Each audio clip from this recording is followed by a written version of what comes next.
साथियों, इस वीडियो में हम आपको बताएंगे असदुद्दीन ओवैसी साहब जो वो डेलीगेशन टीम के साथ पूरी दुनिया के सामने पाकिस्तान के नापाक करतूतों को बयान करने के लिए पहुंचे हैं। सबसे पहले वो पहुंचे बहरीन।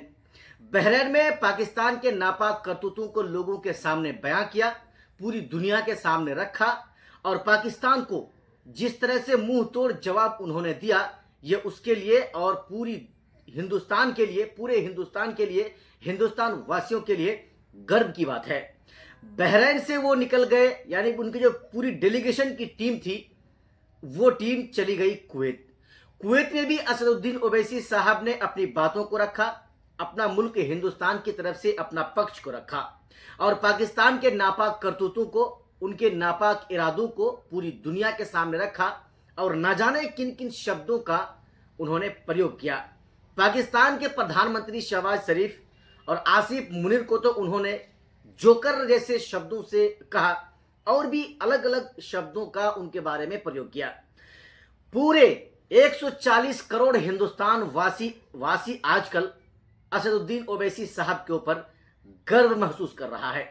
वो इसलिए महसूस कर रहा है कि शायद ही भाजपा के कोई भी प्रतिनिधि मंडल के कोई भी सदस्य इस तरह से अपनी बातों को रख सके, नहीं रख सका है और ना रख सकता भी है। इसीलिए असदुद्दीन ओवैसी साहब जिस तरह से अपनी बातों को, अपने मुल्क की बातों को, अपने मुल्क के जायज इरादों को, मकसदों को लोगों के सामने, पूरी दुनिया के सामने रख रहे हैं, पूरी दुनिया नापाक पाकिस्तान के आगे हाय हाय की शब्द का इस्तेमाल कर रहे हैं। आप जानते हैं जिस तरह से पहलगाम में मासूम हिंदुस्तानियों को मौत के घाट उतारा गया, मजहब का नाम पूछ पूछ कर उनको मारा गया और उसके बाद से जिस तरह से ऑपरेशन सिंदूर अंजाम दिया भारत ने, नरेंद्र मोदी ने, दोस्तों उसके बाद से पाकिस्तान बिल्कुल बुखलाया हुआ है। इतना ज्यादा बुखलाया हुआ है कि वो यहां तक कह रहा है कि पाकिस्तानियों को कोई नुकसान हुआ ही नहीं है। यूं दोस्तों अगर आप समझें तो पाकिस्तान को इतना ज्यादा नुकसान हुआ है इस ऑपरेशन सिंदूर में और उसके बाद जो 4-5 दिनों की लड़ाई हुई, जंग हुआ दोस्तों, उसमें ऐसा लग रहा है कि पाकिस्तान को इतना ज्यादा नुकसान हुआ है कि पाकिस्तान अपने 7 जन्म तक उस नुकसान की भरपाई कर नहीं सकता। असदुद्दीन ओवैसी एक ऐसी शख्सियत है, पूरे 140 करोड़ आबादी हिंदुस्तान की असदुद्दीन ओवैसी साहब के ऊपर नाज करती है, उस पर फख्र करती है। ओवैसी आखिर ऐसा क्यों कर रहे हैं?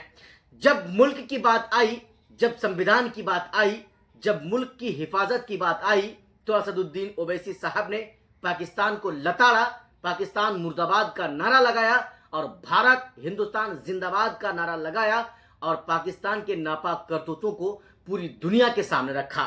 असदुद्दीन ओवैसी साहब कुवैत के बाद उनकी जो पूरी डेलीगेशन की टीम है, अब वो सऊदी अरब पहुंच चुकी है। सऊदी अरब के रियाद पहुंचकर असदुद्दीन ओवैसी साहब में का वहां पर जबरदस्त स्वागत किया गया। यूं दोस्तों अगर आप कहें तो जो डेलीगेशन की टीम है, उन पूरी टीम की अगर स्वागत की गई तो सबसे ज्यादा असदुद्दीन ओवैसी साहब के लिए स्वागत की गई। असदुद्दीन ओवैसी साहब आज फिर से सऊदी अरब के रियाद में रहते हुए पाकिस्तान के नापाक हरकतों को, पाकिस्तान के नापाक इरादों को पूरी दुनिया के सामने रखेंगे।